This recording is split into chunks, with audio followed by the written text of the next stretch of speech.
नमस्कार प्यारे मित्रों, मैं विशाल सर आपका स्वागत करता हूं। आज हम लोग टेक्निकल हेल्पर का जो एग्ज़ाम आया प्यारे बच्चों, उसके बारे में डिस्कशन करना चाहेंगे कि हमारे सिलेबस में है क्या क्या। प्यारे बच्चों, आपको इसकी प्रिपरेशंस करनी है तो थोड़ा सा ध्यान रखें। आपका 100 नंबर का पेपर होगा जिसके अंदर 5 नंबर का आपका साइंस आने वाला है, 5 नंबर का आपका मैथ्स आने वाला है, 5 नंबर का आपका इंडियन जीके और करंट अफेयर्स से रिलेटेड, इकोनॉमिक्स से रिलेटेड सवाल आने वाले हैं और 35 नंबर का आपका राजस्थान जीके आने वाला है प्यारे बच्चों। और 50 नंबर का आपका टेक्निकल ट्रेड का जो आप लोगों ने इलेक्ट्रीशियन का कोर्स किया है उसके क्वेश्चन आएंगे।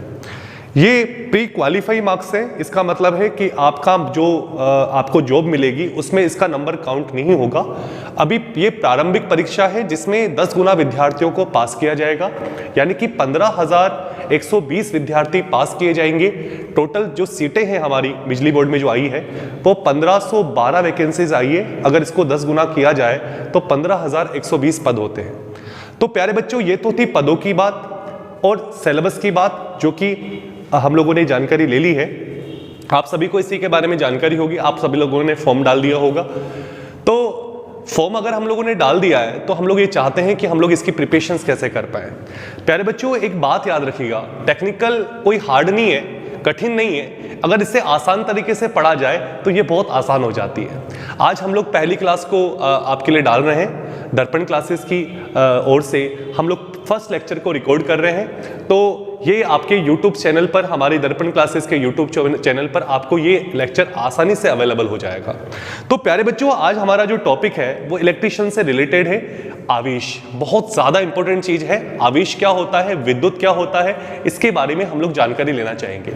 तो प्यारे बच्चों, अगर आपसे कोई पूछे कि आवेश क्या होता है, क्योंकि अगर आवेश के बारे में हम लोग जानकारी लेना चाहेंगे तो हमें ये पता चलेगा कि आवेश के बारे में पढ़ेंगे तो विद्युत धारा आगे आएगी, और विद्युत धारा के बारे में पढ़ेंगे तो वोल्टेज आएगा, वोल्टेज के बारे में आएंगे तो ओम का नियम आएगा, यानी कि एक दूसरे से रिलेटेड ये चीजें होती है।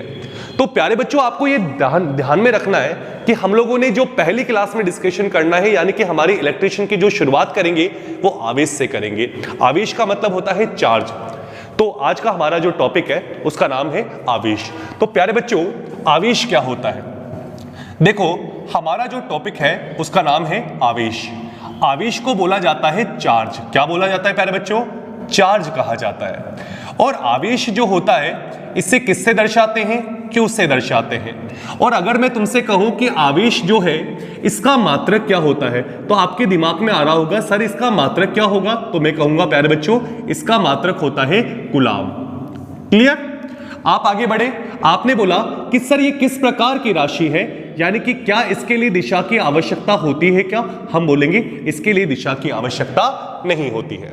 तो आपने छोटी सी बात दिमाग में रखी कि आवेश जो होता है उसे चार्ज कहते हैं, इंग्लिश में CHARGE, चार्ज इसकी स्पेलिंग है CHARGE, चार्ज। आप आगे बढ़े, किससे दर्शाएंगे इसे? क्यू से दर्शाएंगे। मात्रक क्या होता है इसका? कूलाम। और किस प्रकार की राशि है? सदिश है या अदिश है? तो हमने कहा अदिश राशि है। आप आगे बढ़े। आपने बोला विशाल सर ये जो चार्ज होता है ये कितने प्रकार का होता है सर, और हमारी भाषा में एग्जाम में इसको किस शब्द से संबोधित किया जाएगा? तो प्यारे बच्चों, हम लोग ये जानकारी लेना चाहेंगे कि आवेश जो होता है इसे हम लोग विद्युत भी कहते हैं। क्या कहते हैं बेटा? विद्युत कहते हैं। आवेश का मतलब होता है विद्युत। इसे इंग्लिश में क्या कहा जाता है? चार्ज भी कहा जाता है। अगर मैं तुमसे एक छोटा सा प्रश्न पूछना चाहूं कि बताओ विद्युत का मात्रक क्या होता है, तो आपका आंसर क्या होगा? कूलाम। क्या होगा प्यारे बच्चों? कूलाम। देखो, छोटी छोटी चीजों को पकड़ने की कोशिश करो। अगर मैं तुमसे कहूं कि विद्युत का मात्रक क्या होता है, तो तुमने कहा कूलाम होता है। तो अगर मैं तुमसे कहूं कि Q बराबर क्या होता है, तो आप कहोगे सर Q बराबर होता है बेटा N × E। ये एक फॉर्मूला होता है। अगर आपसे कहा जाए कि आवेश की मात्रा निकालो, तो आपको यह पता करना है कि कितना इलेक्ट्रॉन है। इलेक्ट्रॉन की संख्या को n से दर्शाते हैं। ये इलेक्ट्रॉन पर आवेश होता है। अगर दोनों का मल्टीप्लाई कर दिया जाए, दोनों का गुणा कर दिया जाए, तो आवेश आ जाता है। छोटी छोटी चीजों से पकड़ना पड़ेगा। तो मैंने कहा कि भाई यहां पर n का मतलब क्या है, तो आपने कहा सर n का मतलब है इलेक्ट्रॉन की संख्या। और यहां पर E का मतलब क्या है बच्चों? तो आपने कहा इसका मतलब है सर E का मतलब होता है एक इलेक्ट्रॉन पर आवेश, यानी कि एक इलेक्ट्रॉन पर कितना आवेश है इसके बारे में आपको जानकारी लेनी होगी। एक इलेक्ट्रॉन पर क्या है आवेश। तो ये आपका एक छोटा सा शब्द था, इसको रिलेटेड किया आप लोगों ने। और एक इलेक्ट्रॉन पर कितना आवेश होता है हमें पता है 1.6 इंटू 10 की पावर माइनस का 19 कूलाम, ये एक इलेक्ट्रॉन पर आवेश होने वाला है। आप बोलोगे सर माइनस क्यों लगाते हैं? बेटा ये माइनस जो चिन्ह होता है ना, ये प्रकृति को दर्शाता है, क्योंकि हम लोग जानते हैं कि माइनस चिन्ह का मतलब प्लस चिन्ह आप भी आएगा। प्रोटॉन पर अगर आवेश होता तो ये प्लस हो जाता, क्योंकि प्रोटॉन की प्रकृति क्या होती है धनात्मक, और इलेक्ट्रॉन की प्रकृति क्या होती है ऋणात्मक। मैंने एक छोटी सी जानकारी आपको ये दी, हम लोग आगे बढ़ते हैं। आपने कहा विशाल सर ये आवेश जो होता है वो कितने प्रकार का होता है? बेटा प्रकृति के आधार पर अलग होता है और गति के आधार पर अलग होता है। तो देखो आवेश के प्रकार के बारे में अगर मैं जानकारी लेना चाहूं तो आपको एक छोटी सी बात याद रखनी है, आवेश को दो भागों में बांटा जाएगा अपने आधार पर। अगर मैं तुमसे बोलूं कि प्रकृति के आधार पर आवेश कितने प्रकार के होंगे तो उसके बारे में अलग जानकारी लेनी होगी। अगर मैं तुमसे बोलता हूं कि गति के आधार पर आवेश के कितने प्रकार होंगे तो गति के आधार पर आवेश के जो प्रकार होंगे वो होंगे दो। कितने प्रकार होंगे बेटा? दो होंगे। और प्रकृति के आधार पर अगर आवेश की प्रकृति को देखा जाए तो प्रकृति के आधार पर आवेश कितने प्रकार के होंगे? 3 प्रकार के। और गति के आधार पर कितने प्रकार के होंगे? 2 प्रकार के। यही हमारा अगला टॉपिक होने वाला है जिसके बारे में हम लोग जानकारी लेने की कोशिश करेंगे। तो प्यारे बच्चों आप लोगों ने छोटी छोटी बातों को डिस्कशन करना पड़ेगा। यहां पर जो हम लोगों ने पढ़ा है वो पढ़ा है आवेश को क्या बोलते हैं? विद्युत बोलते हैं। आवेश को चार्ज कहा जाता है इंग्लिश में, इसे Q से दर्शाते हैं। Q बराबर अगर सूत्र के रूप में देखा जाए तो Q बराबर क्या होगा? N इंटू E होगा। N का मतलब होता है इलेक्ट्रॉन की संख्या से, E का मतलब होता है इलेक्ट्रॉन पर आवेश। आपने कहा सर इलेक्ट्रॉन पर कितना आवेश होता है? मैंने कहा 1.6 इंटू 10 की पावर माइनस 19 कूलाम, ये एक इलेक्ट्रॉन पर आवेश होता है। माइनस का चिन्ह बताता है प्रकृति को। अगर ये प्रोटॉन के लिए होता तो यहां पर प्लस चिन्ह का प्रयोग करता, बाकी संख्या सेम की सेम रहती। आप आगे बढ़े। आपने बोला सर आवेश को किस आधार पर बांटा जाता है? बेटा आवेश को प्रकृति के आधार पर 3 भागों में बांटा जाता है, धनात्मक आवेश, ऋणात्मक आवेश और उदासीन आवेश। और अगर मैं तुमसे बोलूं कि गति के आधार पर कितने भागों में बांटा जाएगा? 2 भागों में बांटा जाएगा, एक तो स्थिर आवेश और एक गतिमान आवेश। इसी से रिलेटेड चीजों को हम लोगों को डिस्कशन करना पड़ेगा और उसी के बारे में हम लोग जानकारी लेने की कोशिश करने वाले हैं। तो आज का हमारा जो महत्वपूर्ण टॉपिक है उसी की हम लोग शुरुआत करने वाले हैं। बहुत आसान रहेगा आपके लिए, बिल्कुल इजीली आप लोगों को डिस्कशन करना है इसके बारे में, तो मैं आपको इसके बारे में आगे बताने की कोशिश करूंगा। आप लोग इसका स्क्रीनशॉट ले सकते हैं, मैं आगे टॉपिक की शुरुआत करूंगा। ठीक है प्यारे बच्चों, तो चलो हम लोग इसको साफ कर देते हैं, फिर आगे चीजों के बारे में जानकारी लेने की कोशिश करेंगे। बेटा आपको यह पता चला कि सर जो आवेश होता है ना, वो आवेश के बारे में हम लोग जानकारी ले रहे हैं। तो हमने कहा आवेश को कितने भागों में बांटा जाएगा? हम कहेंगे सर प्रकृति के आधार पर कितने भागों में? 3 भागों में, और गति के आधार पर 2 भागों में। तो देखो बेटा आज का जो हमारा टॉपिक है इसी की हम लोग शुरुआत कर रहे हैं। मैंने कहा आवेश के प्रकार। देखो बेटा आज का टॉपिक है हमारा आवेश के प्रकार, बहुत ही काम की चीज है और फिर हम लोग इससे रिलेटेड सवालों को हल करना शुरू करेंगे। आवेश के प्रकार है हमारे सामने मुख्यतः 2 प्रकार के। हमने कहा किसके आधार पर बेटा? प्रकृति के आधार पर। किसके आधार पर? प्रकृति के आधार पर। हमने कहा प्रकृति के आधार पर आवेश कितने प्रकार के होते हैं, हम लोग उसके बारे में आगे जानकारी लेंगे। और मैं तुमसे कहूं कि बच्चों बताओ मुझे गति के आधार पर आवेश कितने प्रकार के होते हैं? गति के आधार पर। तो बच्चों आज का जो हमारा टॉपिक है वो बहुत आसान हो जाएगा, गति के आधार पर। बेटा गति के आधार पर आवेश कितने प्रकार का होता है? 2 प्रकार का। एक तो होता है हमारे सामने स्थिर आवेश। क्या होता है बेटा? स्थिर आवेश होता है। और अगर मैं तुमसे पूछा जाऊं कि भैया दूसरा आवेश क्या होता है, तो मैंने कहा गतिमान आवेश। क्या होता है बेटा? गतिमान आवेश। आपने कहा विशाल सर आप हमें यह बता दीजिएगा कि स्थिर आवेश की खोज किसने की? इसका नाम था बेटा, इन महान वैज्ञानिक का नाम था, यूनान के एक प्रसिद्ध वैज्ञानिक थे जिनका और दार्शनिक व्यक्ति भी थे ये, थेल्स। थेल्स ने सबसे पहले स्थिर आवेश की खोज की, स्थिर विद्युत की खोज की। यह बात आपको पता होनी चाहिए। कितने साल पहले? 2500 ईसा पूर्व थेल्स ने जो खोज की थी वो किसकी की थी? हमारी स्थिर आवेश की थी। आप आगे बढ़े। आपने बोला सर गतिमान आवेश की खोज किसने की थी? बेटा गतिमान आवेश की खोज की थी वोल्टा ने। किसने की थी? वोल्टा ने। अगर मैं आपसे पूछना चाहूं कि स्थिर आवेश जो होता है उसको कैसे प्राप्त किया था, तो बेटा याद रखो ये रेशम का कपड़ा था। इस रेशम के कपड़े पर जब थेल्स नामक वैज्ञानिक थे, जो महान वैज्ञानिक थे हमारे, उन्होंने कांच की छड़ या एबोनाइट की छड़, कांच की छड़ बोल दो आप लोग यहां पर, या एबोनाइट नामक पदार्थ होता है जो कांच की से रिलेटेड ही होता है, एबोनाइट की छड़ को जब रेशम के कपड़े पर रगड़ा, किसके कपड़े पर रगड़ा आपने? रेशम के कपड़े पर रगड़ा, तो आपको यह पता होना चाहिए कि ये जो है वो इलेक्ट्रॉन का त्याग कर देगी, और जो चीज इलेक्ट्रॉन का त्याग करती है उस पर धन आवेश आता है, और जो इलेक्ट्रॉन को ग्रहण कर लेती है उस पर कौन सा आवेश आता है? आपका माइनस आवेश आता है। तो ये बात आपको ध्यान में रखनी है। इस पर कौन सा आवेश आता है? माइनस। इस पर कौन सा आवेश आता है? धन आवेश आता है। क्यों? क्योंकि ये तो इलेक्ट्रॉन को त्याग रही है और ये इलेक्ट्रॉन को ग्रहण कर रहा है। तो ये बात याद रखना, इसने इलेक्ट्रॉन को क्या किया? ग्रहण किया, इसलिए इस पर आवेश आया माइनस, और इसने इलेक्ट्रॉन का क्या किया? त्याग किया। प्यारे बच्चों, जो त्याग करता है उस पर कौन सा आवेश आता है? धन। इसलिए कांच की छड़ पर कौन सा आवेश आया? धनात्मक आवेश आया। और रेशम के कपड़े पर कौन सा आवेश आया? ऋण आवेश आया। इस बात को दिमाग में रखना प्यारे बच्चों, एग्जाम में प्रश्न बनने की पूरी संभावना है। पहले प्रश्न पूछा जा चुका है कि जब थेल्स ने रेशम के कपड़े को बोल दो या बिल्ली की खाल बोल दो, ये दोनों शब्द रिलेटेड है। यहां पर कांच बोल दो या एबोनाइट बोल दो, रेशम का कपड़ा बोल दो या बिल्ली की खाल बोल दो, दोनों का मतलब एक ही है, बिल्ली की खाल।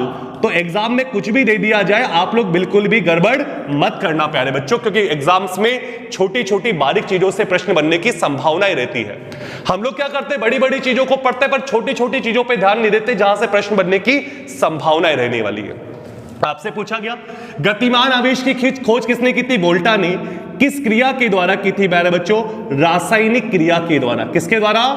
रासायनिक क्रिया के द्वारा। बहुत ही छोटी सी बात है, और रासायनिक क्रिया के द्वारा की थी तो उस युक्ति को क्या कहा? आपने कहा था वोल्टिक सेल। क्या कहा? Voltaic cell. यानी कि वोल्टा नामक वैज्ञानिक ने रासायनिक क्रिया के द्वारा जब पहली बार गतिमान आवेश की खोज की, तो वो गतिमान आवेश जिस युक्ति में खोजा गया उसे बोलते हो आप लोग वोल्टिक सेल। क्या बोलते हैं? Voltaic cell. और ये वोल्टिक सेल वही सेल है जो प्रयोगशाला में बनाया गया सबसे पहला प्राथमिक सेल है। ये क्या है? प्रयोगशाला में बनाया गया सबसे पहला प्राथमिक सेल। सबसे पहला प्राथमिक सेल है ये। क्या है ये? सबसे पहला प्राथमिक सेल है ये। क्या है? सबसे पहला प्राथमिक सेल। क्या आपको यह बात याद रहेगी क्या प्यारे बच्चों? मैं आपसे बोलना चाहूंगा कि सबसे पहला प्राथमिक सेल कौन सा है जो बनाया गया था, तो आप बोलोगे सर उसका नाम है वोल्टिक सेल। क्या नाम है? Voltaic cell. किसने बनाया था? वोल्टा ने बनाया था, और गतिमान आवेश को उसी में तो खोजा गया था। तो छोटी सी बात, आप आगे बढ़े। ये तो एक छोटी सी बात है जो इलेक्ट्रिकल से रिलेटेड है। यहां से प्रश्न बनने की दो ही संभावनाएं थी कि आपसे सवाल पूछा जाएगा कि स्थिर आवेश की खोज की किसने की? थेल्स ने की। किसके द्वारा की? कौन सी क्रिया के द्वारा की? तो प्यारे बच्चों यहां पर जो क्रिया आएगी वो आएगी घर्षण क्रिया। कौन सी? घर्षण क्रिया। और घर्षण क्रिया के द्वारा जो आवेश प्राप्त कर रहे हो उसे बोलते हैं घर्षण विद्युत। क्या बोलते हैं बेटा? घर्षण विद्युत। तो आपका सवाल क्या बना कि भैया गति के आधार पर आवेश कितने प्रकार का होता है? मैंने बोला दो प्रकार का। कौन सा? स्थिर आवेश और गतिमान आवेश। स्थिर आवेश की खोज किसने की थी? थेल्स ने। किस क्रिया के द्वारा की थी? घर्षण विद्युत की क्रिया के द्वारा, घर्षण की क्रिया के द्वारा। आपने बोला घर्षण किसके बीच में करवाया गया था? आपने बोला रेशम के कपड़े या बिल्ली की खाल पर कांच या एबोनाइट की छड़ को रगड़ा था, तो कांच की छड़ ने तो इलेक्ट्रॉन त्याग दिए थे, तो वो तो धनावेशित हो गई थी। रेशम के कपड़े ने इलेक्ट्रॉन ग्रहण कर लिए थे प्यारे बच्चों, तो वो क्या बन गया था? ऋण आवेशित बन गया था। तो इस क्रिया के द्वारा हमारी स्थिर आवेश की खोज हुई। आप आगे बढ़े। गतिमान आवेश की बात करूं तो किसने खोज की थी? वोल्टा ने। किस क्रिया के द्वारा? रासायनिक क्रिया के द्वारा। और जिस युक्ति में इसको सबसे पहले देखा गया उसका नाम था वोल्टिक सेल। तो प्रयोगशाला में बनाया गया सबसे पहला प्राइमरी सेल यानी कि प्राथमिक सेल कौन था? हमारा वोल्टिक सेल। छोटी सी बात। आप आगे बढ़े। आपने कहा विशाल सर ये गतिमान जो आवेश होता है सर वो तो हम लोगों ने डिस्कशन कर लिया, अगर प्रकृति के आधार पर मैं आवेशों के बारे में जानकारी लेना चाहूं ना सर, तो क्या होगा?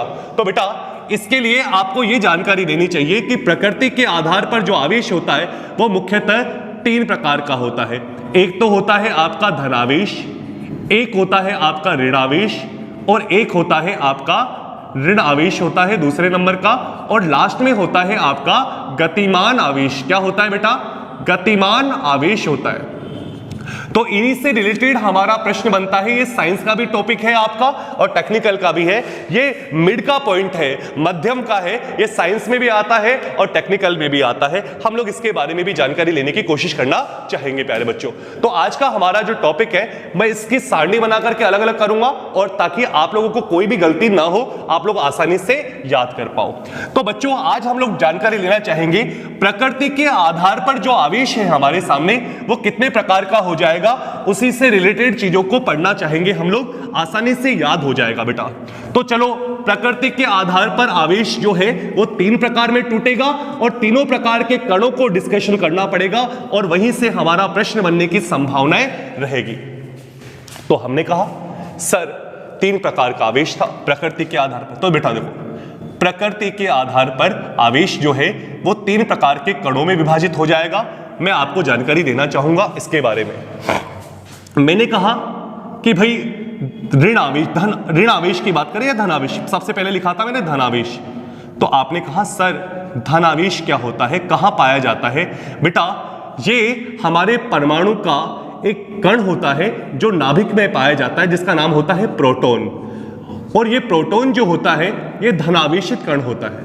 मैं आपसे बोलना चाहूंगा कि सर ये ऋणावेश क्या होता है? बच्चों ऋणावेश की अगर मैं बात करना चाहूंगा ना, तो ऋणावेश जो होता है ना वो किस पर पाया जाता है? हमारा इलेक्ट्रॉन पर पाया जाता है। किस पर पाया जाता है बेटा? इलेक्ट्रॉन पर पाया जाता है। ये भी आप लोगों ने डिस्कशन कर लिया। आप आगे बढ़े, आपने बोला सर उदासीन आवेश भी होता है ना प्रकृति के आधार पर। मैंने कहा बेटा उदासीन आवेश बोल दो या शून्य आवेश बोल दो। आवेश का मान अगर शून्य हो जाए, उदासीन हो जाए, तो याद रखना वो कण होगा हमारा न्यूट्रॉन। क्या होगा बेटा?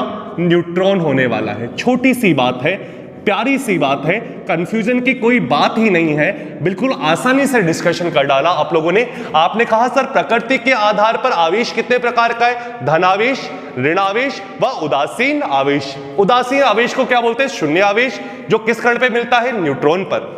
तो पहले इस सारणी को हम लोग पूरा कर लेते हैं। आपके दिमाग में आ रहा होगा कि सर बेटा, ये आपके दिमाग में आ रहा होगा कि सर ये खोज किसने की इस चीज की? तो मैं आपको आंसर दे देता हूं इसका। आपसे अगर पूछा जाए गलती से भी कि इनके खोजकर्ता कौन थे, तो आपने कहा इसके खोजकर्ता, देखो बेटा कितना आसानी से याद करना है आपको, खोजकर्ता को याद रखना।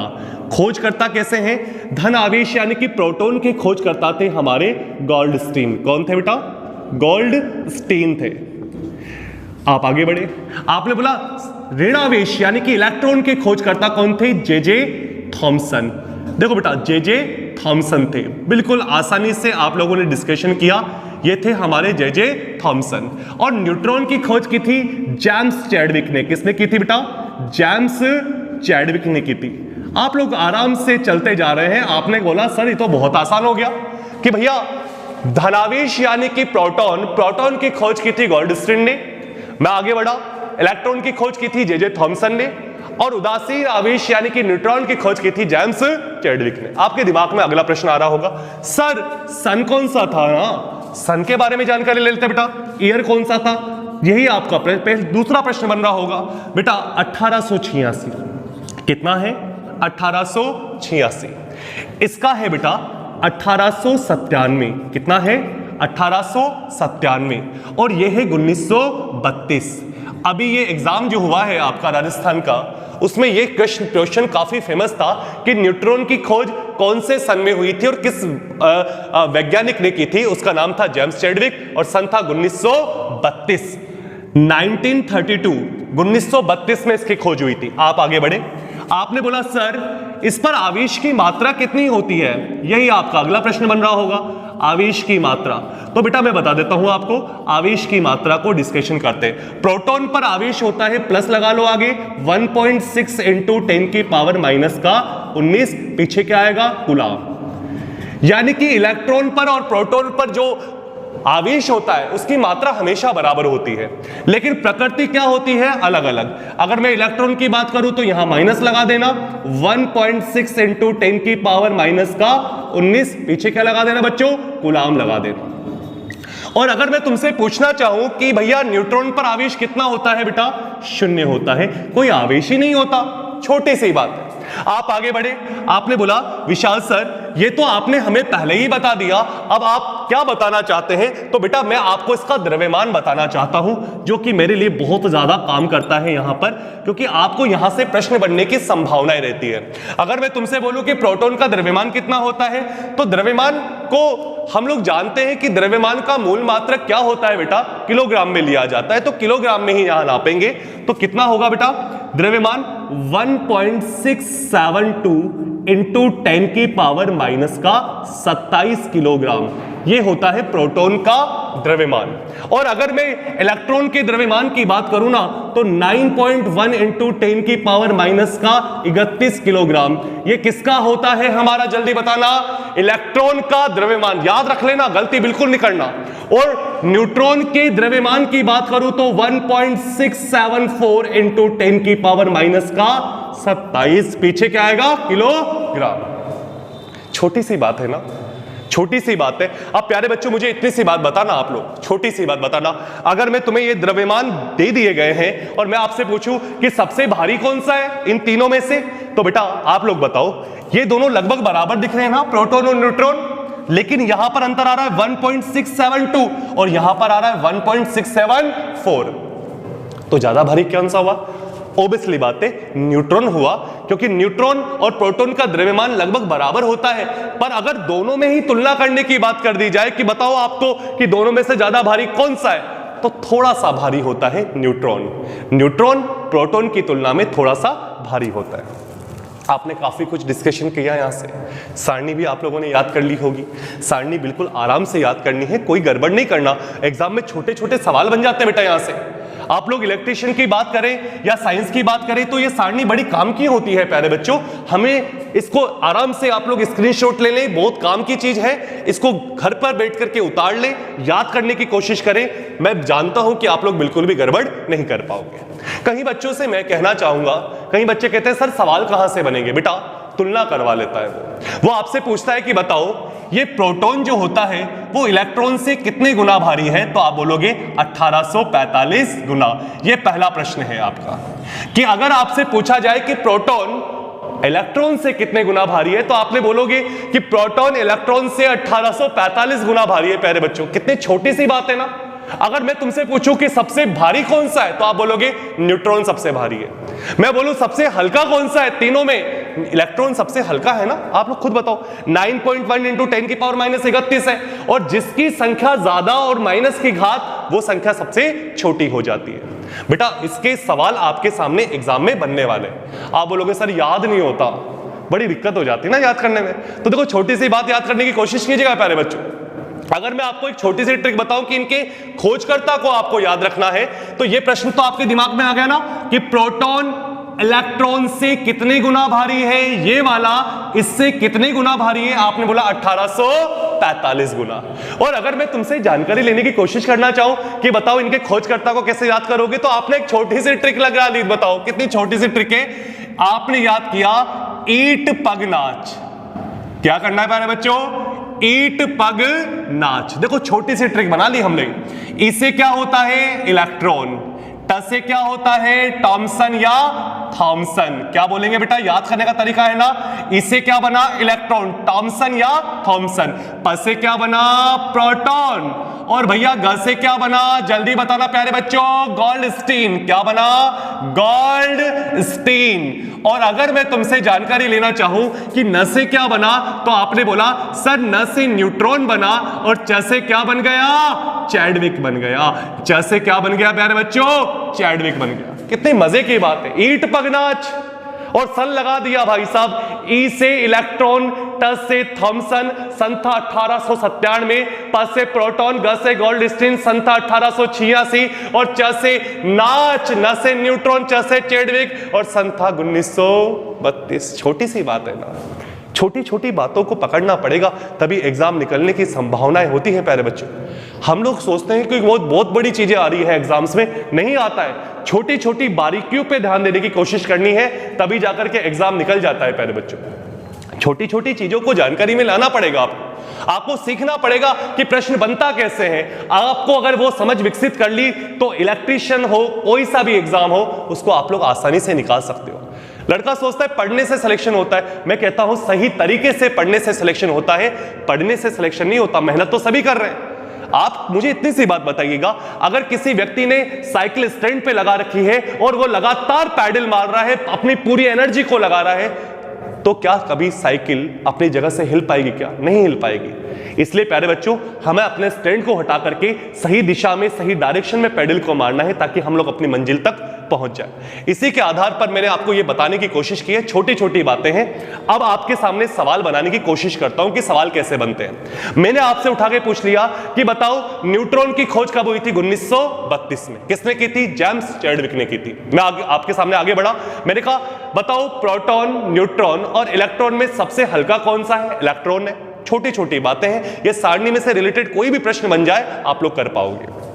लेकिन इलेक्ट्रिकल और दिल्ली मेट्रो में एक सवाल पूछा गया, बहुत ही बढ़िया सवाल था, उम्दा लेवल का सवाल है, और आरपीएससी एलडीसी में भी कई बार वो सवाल रिपीट हो गया है। मैं आपसे पूछना चाहूंगा कि आवेश का मात्रक कूलाम होता है, विद्युत का मात्रक क्या होता है? कूलाम होता है। और मैं अगर तुमसे पूछना चाहूं कि एक कूलाम आवेश में कितने इलेक्ट्रॉन होते हैं, अगर ये प्रश्न आपके सामने आ जाए तो आप लोग बोलते हो 6.25 इंटू 10 की घात 18, कोई बोलता है 6.24 इंटू 10 की घात 18, एक बोलता है 6.28 इंटू 10 की घात 18। दुनिया भर की रामलीलाएं हमारे सामने चलती है और हम लोग सही उत्तर का एक्सप्लेनेशन नहीं दे पाते। तो बच्चों, छोटी छोटी बातों को हम लोग एक्सप्लेन करना शुरू करेंगे। तो आज का हमारा जो इंपॉर्टेंट टॉपिक है उसी के बारे में डिस्कशन करना शुरू करते हैं। इस सारणी का आप लोग स्क्रीनशॉट ले लिया होगा, मैं हटा देता हूं, दूसरी चीज के बारे में जानकारी देने की कोशिश करता हूं प्यारे बच्चों। तो बच्चों, हम लोग डिस्कशन करना चाह रहे हैं यहां पर कि सर ये जो आवेश होता है, इसका एक सवाल बनता है सर कि एक कूलाम आवेश में कितने इलेक्ट्रॉन होते हैं। बच्चों, आज इसका मैं हल करवाऊंगा आपको, और आज के बाद में कोई भी अगर आपसे पूछे कि इतने इलेक्ट्रॉन होते हैं तो आप लोग बिल्कुल भी गड़बड़ मत करना, और कैसे कैसे परीक्षा में आ जाए वैसे ही आप लोग इसको आसानी से हल करके उत्तर देने की कोशिश कीजिएगा, ताकि आपका जो प्रश्न है वो बिल्कुल भी गलत ना हो, आराम से आप लोग कर पाओ। मेरा प्रश्न है, एक छोटा सा प्रश्न है मेरा, कि एक कूलाम आवेश में, क्या प्रश्न है मेरा? एक कूलाम आवेश में, एक कूलाम आवेश में कितने इलेक्ट्रॉन होते हैं? यही पूछा ना मुझसे, एक कूलाम आवेश में कितने इलेक्ट्रॉन, ये मेरा प्रश्न है, होते हैं। बहुत छोटा सा प्रश्न है मेरा, बस उसका उत्तर अगर आपने दे दिया तो हम लोग बहुत बड़ी जंग जीत जाएंगे।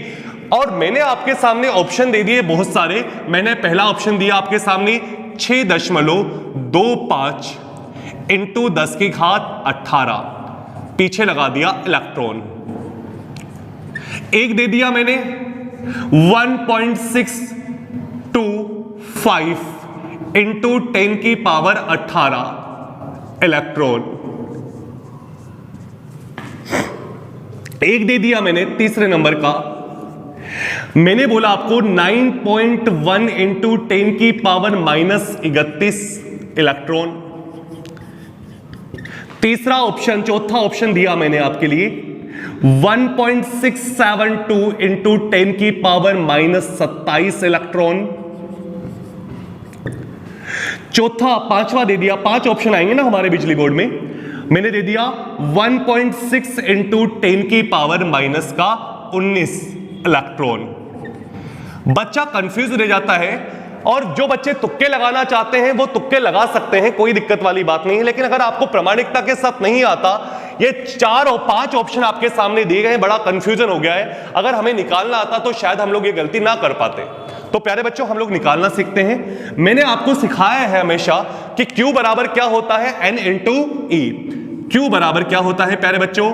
N इंटू E होता है। E का मतलब होता है एक इलेक्ट्रॉन पर आवेश, जिसका मान कितना है? मैंने सारणी में बताया था 1.6 इंटू 10 की पावर -19 कूलाम होता है। एक इलेक्ट्रॉन पर आवेश कितना होता है? 1.6 इंटू 10 की पावर माइनस का 19 कूलाम होता है। मैंने बोला कि मुझे इलेक्ट्रॉन की संख्या निकालनी है। इलेक्ट्रॉन की क्या है ये? n का मतलब क्या है? संख्या, जो कि आपको निकालनी है, यानी कि इसका मान तो मुझे पता ही नहीं है। और यहां पर आवेश का मान कितना दे दिया? 1 कूलाम दे दिया। बच्चों इसको हल करके देखते हैं, आपको आराम से समझ में आएगा। बेटा जिसका मान निकालना होता है, जो संख्या उससे गुणा में होती है, वो कहां चली जाती है? भाग में। तो आप लोगों ने कहा सर आवेश तो 1 कूलाम है, आपने लिख दिया n और यहां पे लिख दिया 1.6 इंटू 10 की पावर माइनस का 19। इसको उठा करके कहां दे दिया आप लोगों ने? भाग दे दिया, नीचे की तरफ डाल दिया। तो यहां पे कितना हो गया? 1.6 इंटू 10 की पावर माइनस का 19। ये क्या हो गया? n का मान। अब इसको हल कर लेंगे, आपका काम हो जाएगा। बेटा मुझे बताओ 10 की घात माइनस 19 से ऊपर लेके जाओगे, क्या बन जाएगा? 10 की घात 19 बन जाएगा। ये नीचे कितना आएगा? 1.6। ये आ जाएगा हमारा n का मान। अब आप मुझे बताइएगा छोटी सी बात, अगर मैं 10 की घात 19 के 2 टुकड़े कर दूं, 18 को अलग कर दूं और 10 को अलग निकाल लूं, तो बेटा देखो मेरा सामने क्या आएगा। एक छोटी सी बात को डिस्कशन करने का काम करेंगे हम लोग। मैं थोड़ा सा इस साइड में लिखने की कोशिश करता हूं, इसको बहुत आसान रहेगा आपके लिए। मैंने क्या करा? 10 की घात 19 के 2 टुकड़े किए, 10 की घात 1 को एक तरफ लिख दिया, इंटू 10 की घात 18 को एक तरफ लिख दिया। 1.6 है, इसका दशमलव हटाने के लिए ऊपर क्या लगा दिया? 10 और लगा दिया। तो नीचे कितना आ गया प्यारे बच्चों? 16 आ गया। और ऊपर 10 और 10 को गुणा करेंगे तो कितना आ जाएगा? 100। और याद रखना कि 100 इंटू 10 की घात 18 है, नीचे क्या है? 16 है। 16 से का भाग देंगे किसमें? 100 में देंगे तो कितना आएगा? 6.25 और 10 की घात 18 वैसा का वैसा लिख दिया जाएगा। तो आपका आंसर आएगा 6.25 इंटू 10 की घात 18। कहीं बच्चे कहते हैं सर हमें तो 4 पढ़ा है, 8 पढ़ा है। बेटा हमारा जो इलेक्ट्रॉन पर आवेश है ना, हमने दशमलव के बाद में केवल एक अंक लिया ना, इसलिए हमारा आंसर आया 6.25। वैसे इलेक्ट्रॉन पर आवेश जो होता है वो दशमलव के बाद जो 6 आता है उसके बाद भी आगे बढ़ता रहता है। तो अगर हम लोग दशमलव के बाद एक अंक लेंगे तो हमारा आंसर पूरा कट जाएगा और मान आएगा 6.25, जो हम लोग निकाल के हल किया है। तो आपको बिल्कुल भी गड़बड़ नहीं करनी। यहां पर इसको पहचानने का तरीका है, यहां पर कभी तो 4 आ जाएगा और कभी यहां पर आ जाएगा 8, उससे कोई फर्क नहीं पड़ता। 5, 4, 8 में से ये तो आपको मिल सकता है बदलाव के रूप में, पर ये हमेशा 1 मिलेगा और आगे की संख्या क्या मिलेगी? हमेशा सेम मिलेगी। इसी के आधार पर आपको उत्तर देने की कला को विकसित करना है। देखो लो यहां पर 6.25 केवल 1 में आ रहा है, बाकी किसी में भी नहीं आ रहा। इसका मतलब उत्तर क्या आएगा? यही वाला आएगा। हाँ, ये 5वां जो है, 5 जो दे रखा है, इसके अंक की जगह कभी तो 4 आ सकता है और कभी 8 भी आ सकता है, कोई फर्क नहीं पड़ता उससे। छोटी छोटी बातों को समझना पड़ेगा प्यारे बच्चों। एग्जाम्स निकालने के लिए छोटी छोटी चीज़ों की आवश्यकता होती है। तो आज हम लोगों ने जो क्लास ली उसको बिल्कुल प्यार से आप लोग सुनिएगा, समझिएगा, उतार लीजिएगा। कोई भी चीज़ में डाउट आए, हमारी ऑफलाइन क्लासेस के अंदर सवाई माधोपुर में हमारी ऑफलाइन क्लासेस कंटिन्यू चल रही है, उसमें आपका समाधान हो जाएगा। और रेगुलरली मैं आपको बेसिक का जो चैप्टर है उसका वीडियो डालता रहूंगा। आप लोग ये ना सोचे कि विशाल सर मैं अपने समाधान के लिए मैं अपनी तरफ से पूरा कोशिश कर रहा हूं कि माधोपुर के बच्चे जो बेचारे तैयारी पूरी तरीके से कंटिन्यू नहीं कर पा रहे, उनके लिए मैं अपनी चीजों को अवेलेबल करा पाऊं। प्यारे बच्चों, नदी हमारे सामने से बह रही है और फिर भी हम लोग प्यासे रह जाएं तो ये दोष हमारा होगा क्योंकि हमारे अंदर वो प्यास की जो ललक थी वो पूरी तरीके से 100% नहीं थी, क्योंकि नदी तो बह रही है लगातार। बस आपकी प्यास कितनी है वो आपको जागना होगा, तभी जाकर के हमारी प्यास बुझेगी, हमारा सिलेक्शन का कारवा पूरा होगा। इसीलिए आज की क्लास की समाप्ति करता हूं। थैंक यू, नमस्कार।